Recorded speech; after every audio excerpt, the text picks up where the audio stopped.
Last class में हम लोगों ने क्रिस्टल लैटिस के और यूनिट सेल के बारे में पढ़ा था, और लेक्चर के एंड में हमने पढ़ा था कि यूनिट सेल टोटल कितने टाइप की होती हैं। यूनिट सेल हमने दो टाइप में क्लासिफिकेशन किया था।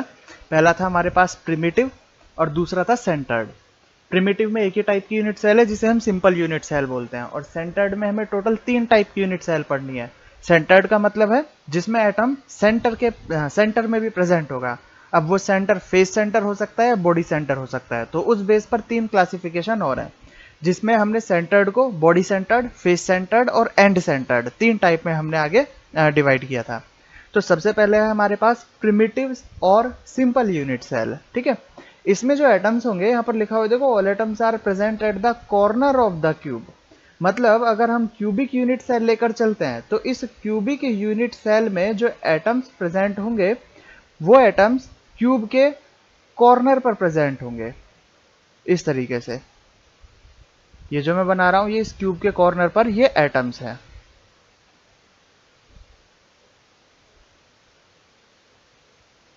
ठीक है, एक क्यूब के अंदर क्या क्या हो सकता है, body diagonal, face diagonal, edge, face, corner, वो हम लास्ट लेक्चर में डिस्कस कर चुके हैं। तो टोटल यहाँ पर कितने क्यूब है, टोटल यहाँ पर 8 कॉर्नर्स हैं।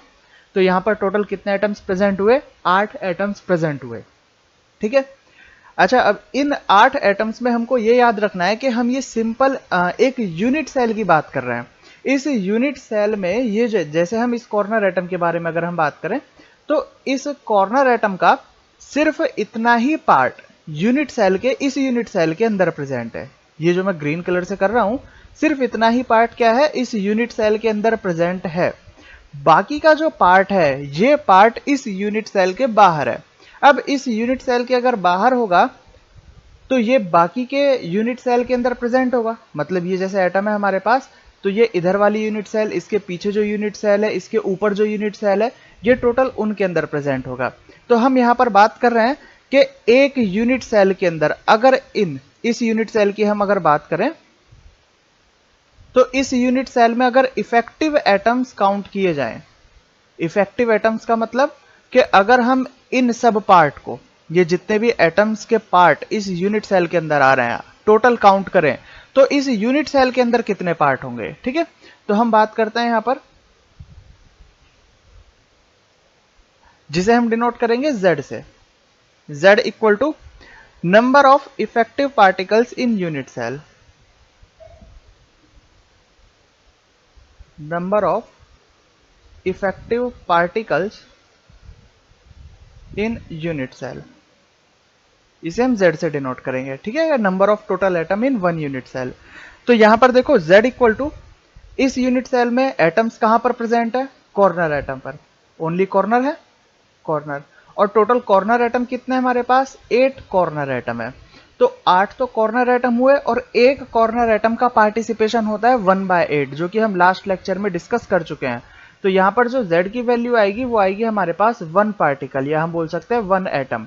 इस यूनिट सेल के अंदर अगर ये छोटे छोटे पार्ट्स को मिलाया जाए तो टोटल कितने एटम प्रेजेंट होंगे, इसमें ओनली 1 एटम ही प्रेजेंट होगा। ठीक है, तो ये हुई हमारे पास Z की वैल्यू। अब हम बात करते हैं कोऑर्डिनेशन नंबर के बारे में। सिंपल यूनिट सेल में एटम का कोऑर्डिनेशन नंबर क्या होता है। तो कोऑर्डिनेशन नंबर हम लोगों को पता है, कोऑर्डिनेशन नंबर का मतलब है कि जिस भी एटम के हम कोऑर्डिनेशन नंबर की बात कर रहे हैं, उस एटम में ऐसे कितने उसके नेबर एटम हैं जो उससे डायरेक्टली टच हैं। मतलब उससे टच जितने भी एटम होंगे उसे हम क्या बोलेंगे, कोऑर्डिनेशन नंबर बोलेंगे। ठीक है, तो यहां पर देखो, ये मैंने एक लैटिस की स्ट्रक्चर बनाई है। यहां पर इस लैटिस में क्या है, इस लैटिस में टोटल 8 यूनिट सेल बनाई गई हैं। अब अगर कंप्लीट सॉलिड में बात की जाए तो कंप्लीट सॉलिड में तो इनफाइनाइट यूनिट सेल हो सकती हैं। ये कंटिन्यू इधर जहां मैं डॉट लाइन कर रहा हूं, ये इधर भी फैली हुई हैं सब जगह। लेकिन हमें स्टडी करनी है एक छोटे से पार्ट पर, तो इसके लिए हमने 8 यूनिट सेल से मिली हुई एक लैटिस बनाई है। अब इस 8 यूनिट सेल में 8 क्यूब तुम क्लियरली देख सकते हो। एक शेड पार्ट करता हूं मैं, जैसे ये जो है, जो मैं शेड कर रहा हूं, ये शेडेड पार्ट एक क्यूब का है, आगे वाले क्यूब का। ठीक है, इसके पीछे की तरफ एक क्यूब है, नंबर दे देता हूं, जैसे ये नंबर 1 क्यूब है, ये पीछे की तरफ नंबर 2, ये इसके राइट साइड में नंबर 3, और इसके पीछे की तरफ नंबर 4, और इन 4 क्यूब के ऊपर की तरफ 4 क्यूब और हैं। तो टोटल कितने क्यूब है हमारे यहाँ पर, टोटल क्यूब है यहाँ पर 8 क्यूब, यहाँ पर इस तरीके से प्रेजेंट है। ठीक है। अब यहाँ पर सिंपल यूनिट सेल के लिए अगर यहाँ पर नंबर ऑफ एटम्स अरेंज किए जाएं तो देखो एटम्स किस तरीके से अरेंज होंगे हमें पता है। एटम्स कहाँ प्रेजेंट होते हैं, एटम्स प्रेजेंट है यहाँ पर कॉर्नर पर। तो कॉर्नर एटम मैं यहां पर बना देता हूं। इस आगे वाले क्यूब के कॉर्नर एटम है ये।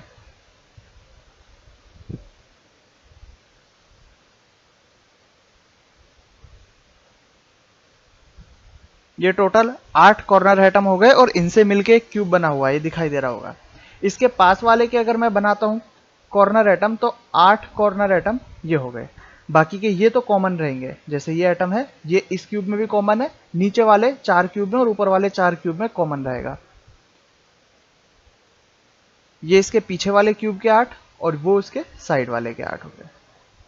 ठीक है। ऊपर वाले क्यूब में अगर हम एटम्स अरेंज करें तो ये एटम्स अरेंज हो गए।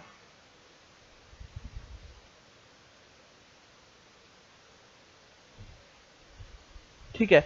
अब देखो कोऑर्डिनेशन नंबर अगर हमें निकालना है तो कोऑर्डिनेशन नंबर निकाल रहा हूं मैं इस एटम का जो बिल्कुल सभी के अंदर कॉमन है। ये कितने एटम से टच हो सकता है। यहां पर जो बीच में गैप दिखाई दे रहा है सिंपल यूनिट सेल में ये गैप नहीं होता। एक्चुअल में जो एटम है वो एटम किस तरीके से होते हैं, वो एटम इस तरीके से एक दूसरे से टच होते हैं। ठीक है। इनको मिलाकर यहां पर एक स्क्वायर बनता है। इसी तरीके से पीछे की तरफ भी एटम है, 4 एटम, उनको मिला के स्क्वायर बन रहा है और इनको सेंटर से मैच किया तो एक क्यूब बना। ठीक है। अब जब इस क्यूब को हम इस तरीके से बनाते हैं, शो करते हैं, तो बड़े एटम हम यहाँ पर बना नहीं सकते क्योंकि डायग्राम थोड़ा सा बिगड़ जाता है। तो हम क्या करते हैं, इनको थोड़ा सा दूर दूर डिनोट कर देते हैं सिंपल यूनिट सेल के अंदर।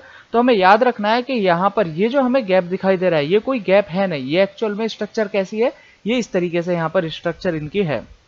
ठीक है। तो अब यहां पर देखो, देखने से हमें पता लगेगा कि कौन कौन से एटम इससे टच हैं। तो टच वाले एटम मैं थोड़े अलग कलर से कर देता हूं। ये एक एटम टच है, दूसरा एटम ये इससे टच है, ये पीछे वाला भी इससे टच होगा, ये आगे वाला भी इससे टच होगा, ये ऊपर वाला भी एटम इससे टच है और ये नीचे वाला एटम भी इससे टच है। देखो, बाकी इसके अलावा और कोई भी एटम इससे टच नहीं होंगे। ये जो डायगोनली है, डायगोनली से टच नहीं होंगे, ये थोड़े से दूर होंगे, गैप होगा उनके बीच में। तो टोटल ऐसे कितने एटम आ रहे हैं हमारे पास जो इससे टच हैं, वो है हमारे पास टोटल 6 एटम। तो यहां पर जो कोऑर्डिनेशन नंबर हो जाएगा वो coordination number simple unit cell के अंदर हो जाएगा 6। ठीक है। ये डायग्राम मैं यहाँ पर सिर्फ समझाने के लिए बना रहा हूँ, बाकी हमें इस तरीके से डायग्राम से हमें एग्जाम में कुछ पूछा नहीं जाएगा, हमें डायरेक्ट पूछा जाएगा कि कोऑर्डिनेशन नंबर कितना होता है। तो हमें डायरेक्टली याद रखना है कि कोऑर्डिनेशन नंबर यहाँ पर होता है 6। ठीक है। अब हम बात करते हैं कि relation between A and R. Relation between A का मतलब है यहाँ पर एज लेंथ क्यूब की, एंड आर का मतलब है यहां पर रेडियस एटम की। वो किस तरीके से फाइंड करेंगे हम, देखो, जैसे हमारे पास सिंपल यूनिट सेल के अंदर मैंने बताया कि एटम की टचिंग कंडीशन क्या होती है। टचिंग कंडीशन का मतलब एटम कौन सा एटम किसको टच कर रहा है। ठीक है। तो ये हमारे पास एटम्स हैं, ये एटम्स है, इनके सेंटर को मैच किया जाए और पीछे वाले सेंटर को मैच किया जाए तो एक क्यूब बनता है जिसे हम सिंपल यूनिट सेल बोलते हैं। ठीक है। तो यहां पर एज लेंथ क्या होगी क्यूब की, ये हमारे पास यहां से यहां तक की जो एज लेंथ है इसे डिनोट कर रहे हैं हम लोग ए से। ठीक है। और यहां पर एटम की रेडियस क्या है, एटम की रेडियस है यहां पर आर। तो अगर कंडीशन देखी जाए तो कंडीशन है हमारे पास कुछ इस तरीके से,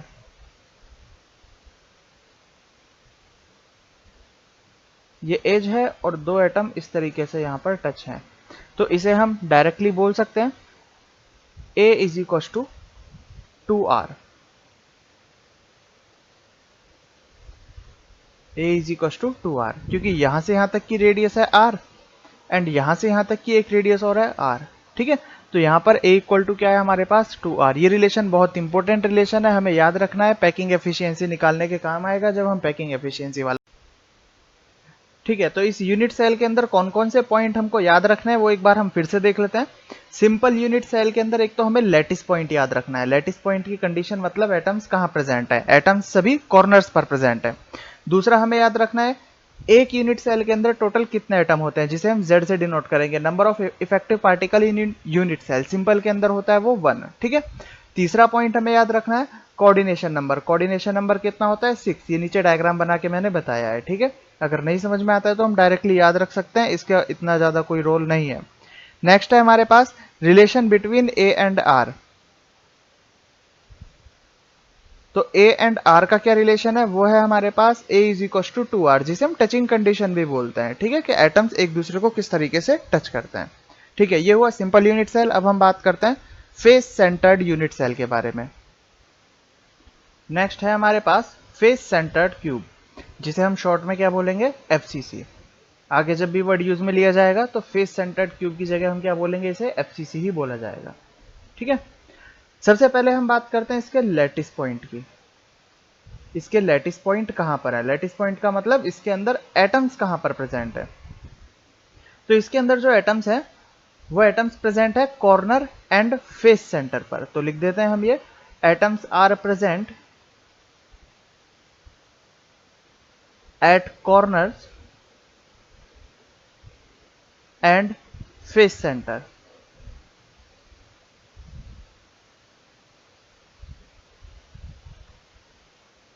ठीक है, अब देखो ये एक सिंपल यूनिट सेल है। इस यूनिट सेल के अंदर हम बनाने की कोशिश करते हैं किस तरीके से एटम बनाए जाएंगे। तो एटम्स हमको कहां रखना है, एटम्स हमको रखना है कॉर्नर्स पर।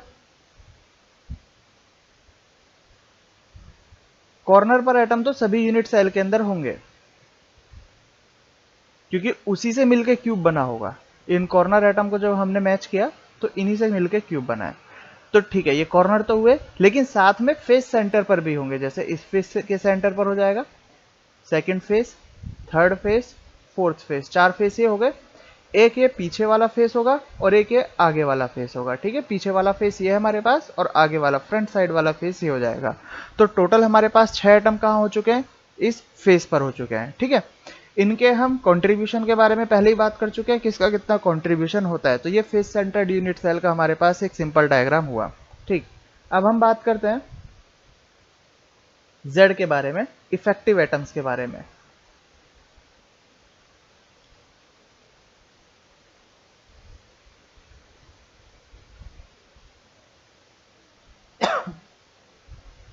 Total number of atoms in 1 unit cell. एक यूनिट सेल के अंदर टोटल कितने एटम होंगे, जिसे हम किससे डिनोट कर रहे हैं, Z से डिनोट कर रहे हैं। ठीक है, तो एटम्स के बारे में बात कर रहे थे, कहां कहां पर एटम प्रेजेंट है। तो यहां पर 8 तो कॉर्नर एटम है प्लस 6 फेस सेंटर एटम है। 8 कॉर्नर एटम का मतलब 8 मल्टीप्लाई बाय 1/8, क्योंकि कॉर्नर एटम का participation 1/8 plus 6 multiply by face centre का पार्टिसिपेशन 1/2 पढ़ चुके हैं हम लोग पहले। तो 1 + 3 इज इक्वल टू ये हुआ हमारे पास 4। तो एक यूनिट सेल के अंदर जो Z की वैल्यू होगी, मतलब टोटल नंबर ऑफ एटम्स की वैल्यू होगी, वो कितनी होगी, यहाँ पर 4 होगी। ठीक है, नेक्स्ट पॉइंट है हमारे पास फेस सेंटर के बारे में, कोऑर्डिनेशन नंबर। तो कोऑर्डिनेशन नंबर इसका हमें याद रखना है 12 कोऑर्डिनेशन नंबर होता है। इसमें एक एटम बाकी 12 अदर एटम से टच होते हैं। Coordination number is equal to 12। ठीक है, अब हम बात करते हैं यहां पर relation between A and R।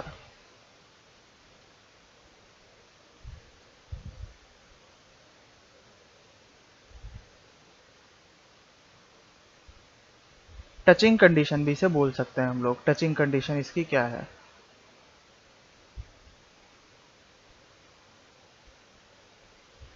देखो इसमें कौन कौन से एटम एक दूसरे को टच कर रहे हैं। डायग्राम देख के हमें पता लगेगा कि यहां पर जैसा हमने सिंपल के अंदर किया था कि कॉर्नर एटम एक दूसरे से टच होते हैं, लेकिन इन 4 के बीच में, यहां पर जिनको पार्ट को मैं शेड कर रहा हूं, ये शेडेड पार्ट के बीच में, इन 4 क्यूब के बीच में अगर ये चारों एटम एक दूसरे से टच हैं तो ये बीच में फेस सेंटर नहीं आ सकता। ठीक है, अगर हमने यहाँ पर फेस सेंटर डाला हुआ है, इसका मतलब ये कॉर्नर एटम एक दूसरे से थोड़े से दूर हट जाएंगे, तो यहाँ पर कॉर्नर एटम एक दूसरे से टच नहीं होंगे।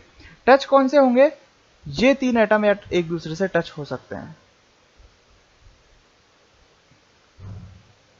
फेस डायगोनल वाले। ये जो 3 एटम है, ये 3 एटम एक दूसरे से टच हो सकते हैं। तो अब यहां पर देखो कि नंबर दे देता हूं मैं ए, बी एंड सी, ये नेमिंग किया। तो यहां पर जो ए बी लेंथ है वो ए बी लेंथ है हमारे पास ए, जो बीसी लेंथ है वो बीसी लेंथ है हमारे पास ए, क्योंकि ये एज है। और जो हमारे पास एसी लेंथ है, ये एसी लेंथ है हमारे पास फेस डायगोनल के बराबर। तो अगर हम डायग्राम देख के इसे बनाने की कोशिश करें तो देखो किस तरीके से एटम्स हैं। यहां पर एक ट्रायंगल फॉर्म हो रहा है, डायग्राम में देखोगे तो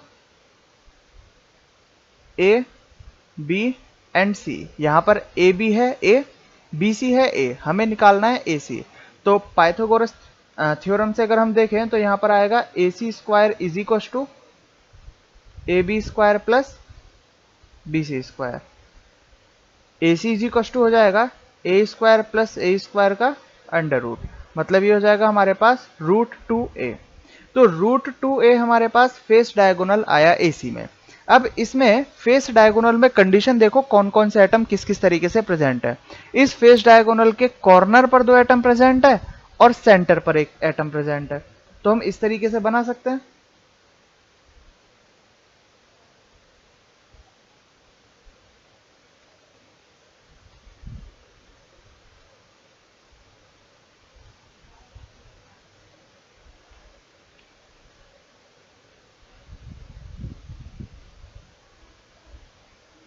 कि अगर यहां पर ये फेस डायगोनल है, ये टचिंग कंडीशन हमने लिया हुआ है, तो इसमें ये तो हुए हमारे पास कॉर्नर एटम, ठीक है, और ये हुआ हमारे पास फेस सेंटर एटम।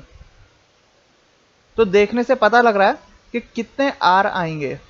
ये एसी है और ये बी पॉइंट हो जाएगा। तो एक आर ये रहा रेडियस में, एक आर ये रहा, और ये पूरा डायमीटर है, तो यहां से यहां तक होगा हमारे पास 2r।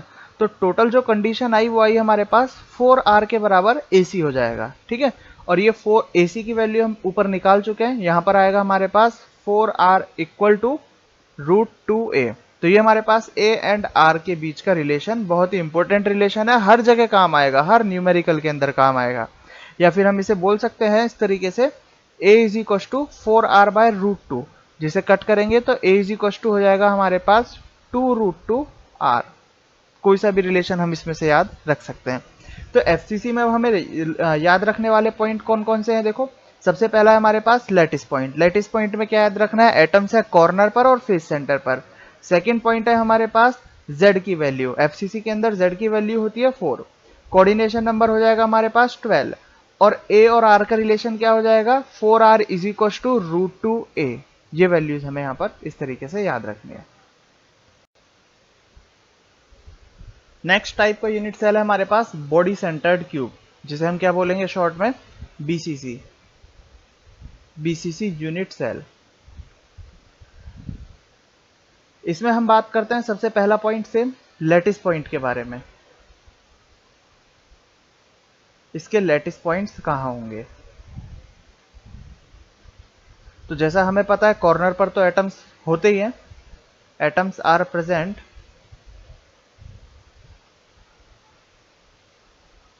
एट कॉर्नर्स एंड नाम से पता लग रहा है बॉडी सेंटर, तो एक एटम बॉडी के सेंटर में होना चाहिए। तो atoms are present at corners and body center, ठीक है। पोजीशन देखो डायग्राम के अंदर किस तरीके से होगी एटम्स की। कॉर्नर्स पर एटम बना देते हैं,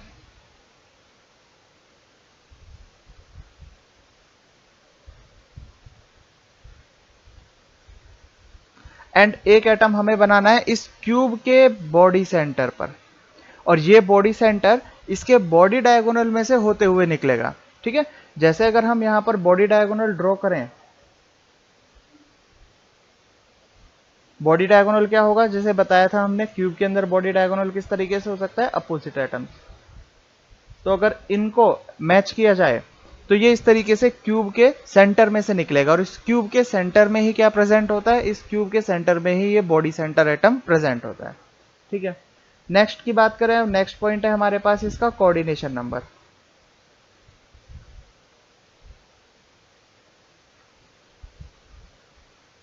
कोऑर्डिनेशन नंबर होगा, देख सकते हैं हम यहाँ पर कोऑर्डिनेशन नंबर किस तरीके से निकालेंगे कि अगर हमारे पास ये बॉडी सेंटर एटम है तो ये कितने एटम से टच होगा, ये 8 कॉर्नर एटम से टच है यहाँ पर। ठीक है, ये जो 8 कॉर्नर एटम्स दिखाई दे रहे हैं इनसे कंटिन्यूअसली टच है, तो यहाँ पर इसका कोऑर्डिनेशन नंबर हो जाएगा 8। डायरेक्टली हमें याद रखना है। थर्ड पॉइंट है हमारे पास Z की value, total number of atoms per unit cell. एक यूनिट सेल में टोटल कितने एटम होंगे यहाँ पर। ठीक है, तो वो हम देखेंगे कितने एटम प्रेजेंट है। यहाँ पर 8 कॉर्नर एटम प्रेजेंट है प्लस एक बॉडी सेंटर एटम प्रेजेंट है। तो 8 कॉर्नर, एक कॉर्नर का 1/8 पार्टिसिपेशन है, तो 8 मल्टीप्लाई बाय 1/8 प्लस एक बॉडी सेंटर है, तो इस बॉडी सेंटर का पार्टिसिपेशन इस क्यूब के अंदर कितना है, ये तो पूरा का पूरा इसी क्यूब के अंदर है, बाकी के साथ तो किसी में शेयरिंग में है ही नहीं, तो इसका पार्टिसिपेशन कंप्लीटली 1 हो जाएगा। ठीक है, तो यहां पर जब हम इसे कैलकुलेट करेंगे तो आ जाएगा हमारे पास 2 एटम्स। तो यहां पर जो Z की वैल्यू है वो Z क्या है हमारे पास 2 एटम्स के इक्वल है। ठीक है, एंड नेक्स्ट पॉइंट है हमारे पास टचिंग कंडीशन।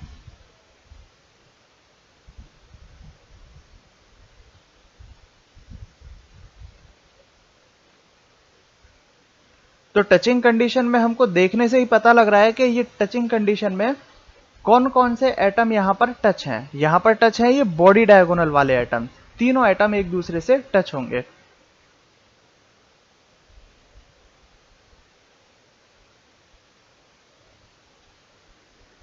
तो बॉडी डायगोनल के एटम्स अगर हम यहां पर ड्रॉ करें,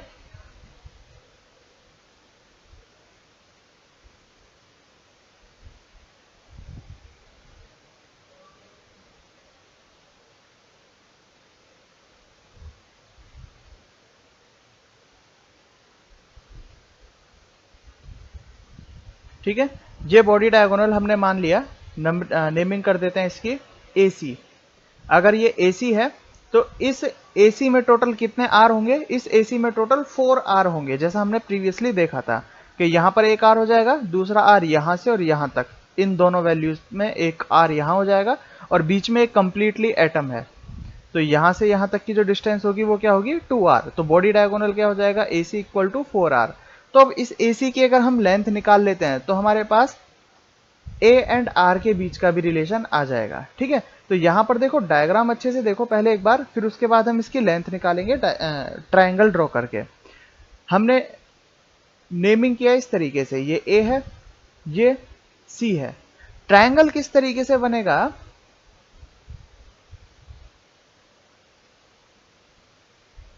ये जो लाइन मैंने ड्रॉ किया है जहां पर मैं पॉइंट दे रहा हूं A, B एंड C, तो ट्रायंगल ABC हमें यहां पर क्लियरली दिखाई दे रहा है। ये जो ABC है एक राइट एंगल ट्रायंगल है। ठीक है, 90 डिग्री यहां पर कहां बन रहा है, ये 90 डिग्री यहां पर एंगल बन रहा है। ठीक है, तो अब यहां पर BC की लेंथ देखोगे तो BC की लेंथ है यहां पर A, क्योंकि ये एक एज है। ठीक है, AB की लेंथ देखोगे तो AB की लेंथ है यहां पर √2a। ठीक है, √2a क्यों, क्योंकि AB क्या है यहाँ पर फेस डायगोनल है, और फेस डायगोनल की लेंथ अभी हमने थोड़ी देर पहले FCC यूनिट सेल के अंदर मेजर की थी। तो यहां पर अब जब हम AC की वैल्यू निकालेंगे तो AC की वैल्यू हम पाइथागोरस थ्योरम से निकाल सकते हैं। किस तरीके से, यहां पर देखो राइट एंगल ट्रायंगल कैसे बन रहा है हमारे पास, एक लाइन ड्रॉ थी ये जिसे हम बॉडी डायगोनल बोल रहे हैं AC। ठीक है, उसके बाद B पॉइंट तक ये आई है, ये BC है हमारे पास, BC है एज, और AB जो बन रहा है AB है हमारे पास फेस डायगोनल, डायग्राम में देख सकते हैं हम लोग, तो ये A है, ये √2a है। तो AC हो जाएगा according to Pythagoras theorem AB square plus BC square. तो AC equal to under root AB square कितना है हमारे पास A square plus BC square कितना हो जाएगा हमारे पास 2A स्क्वायर। तो AC की वैल्यू आई √3a। तो हमें आगे के लिए भी याद रखना है कि जो बॉडी डायगोनल की लेंथ होती है वो कितनी होती है √3a। तो AC आया √3a और AC आया 4R, इन दोनों को इक्वल रख देते हैं, तो ये आ जाएगा हमारे पास √3a is equal to 4R। ठीक है, ये रिलेशन हमें बॉडी डायगोनल के लिए याद रखना है। तो अब देखते हैं बॉडी डायगोनल में कौन कौन से हमारे पास पॉइंट्स थे। पहला पॉइंट था हमारे पास इसका लैटिस पॉइंट। लैटिस पॉइंट कहां पर है? Atoms, all atoms are present at corner and body center. Corner और बॉडी सेंटर पर एटम प्रेजेंट होंगे। दूसरा है कोऑर्डिनेशन नंबर कितना होगा इसका? 8। तीसरा है z की value total number of atoms in 1 unit cell, वो है 2। और टचिंग कंडीशन में हमने देखा कि बॉडी डायगोनल वाले एटम्स एक दूसरे से टच होते हैं, तो 4r is equal to √3a, ये a और r के बीच का रिलेशन। ये पॉइंट्स हमें यहाँ पर याद रखना है। ठीक है, डायग्राम में क्लियरली दिखाई दे सकता है टचिंग कंडीशन ये है AC। यहाँ पर 1r, 2r एंड 1r, तो ये जो हमारे पास लेंथ है ये है √3 है। ठीक है, तो हमें याद रखना है एज होता है a, face diagonal √2a, body diagonal √3 है। इसी से हम सारी वैल्यूज यहाँ पर कैलकुलेट कर सकते हैं। तो यहाँ पर अभी तक हम पढ़ चुके हैं BCC। नेक्स्ट है हमारे पास एंड सेंटर्ड। ठीक है, तो एंड सेंटर्ड में हमें बहुत कुछ याद नहीं रखना है। एंड सेंटर के हमारे पास लैटिस पॉइंट याद रखने होते हैं सिर्फ, वो लैटिस पॉइंट मैं यहाँ पर बता देता हूँ। तो ये है एंड सेंटर्ड क्यूब, बहुत कम काम आने वाला है, जिसे हम ECC बोलते हैं। तो इस ECC के लिए जो लैटिस पॉइंट होंगे वो लैटिस पॉइंट है, देखते हैं डायग्राम में। कॉर्नर्स तो है, ठीक है, कॉर्नर्स हमारे पास होते ही हैं जिनसे मिलके क्यूब बना होता है। तो 8 corner atom and 2 parallel face पर एटम। अब वो पैरेलल फेस कोई सी भी हो सकती है, या तो हम ऊपर नीचे वाली सेलेक्ट कर सकते हैं, या लेफ्ट राइट वाली, या आगे पीछे वाली। तो अगर मैं ऊपर नीचे वाली सेलेक्ट करूं, एक एटम को मैंने यहां पर रखा, तो दूसरा एटम इसके जस्ट सामने आएगा, अल्टरनेट फेस पर प्रेजेंट होगा। ठीक है, तो ये सामने वाली फेस पर एटम्स यहाँ पर प्रेजेंट होंगे, इसे बोला जाएगा ECC। तो इसके जो लैटिस पॉइंट है, अब उसको हम डिफाइन करें तो वो है हमारे पास all corner atom plus 2 parallel face, 2 parallel face centre. यहां पर atom, total number of atoms की बात कर लेते हैं हम। यहां पर Z की वैल्यू क्या होगी?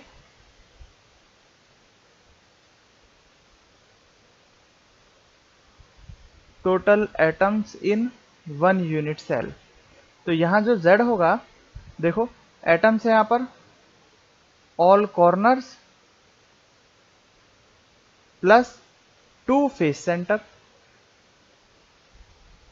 तो कॉर्नर एटम है हमारे पास 8 मल्टीप्लाई बाय 1/8 पार्टिसिपेशन के हिसाब से, प्लस 2 फेस सेंटर है, और एक फेस सेंटर का पार्टिसिपेशन होता है 1/2।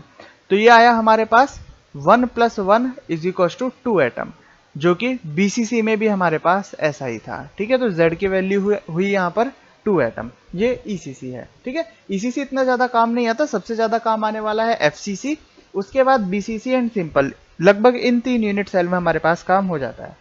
अब नेक्स्ट लेक्चर से हम इसके थोड़े से न्यूमेरिकल्स करेंगे एंड पैकिंग एफिशिएंसी हम स्टार्ट करेंगे।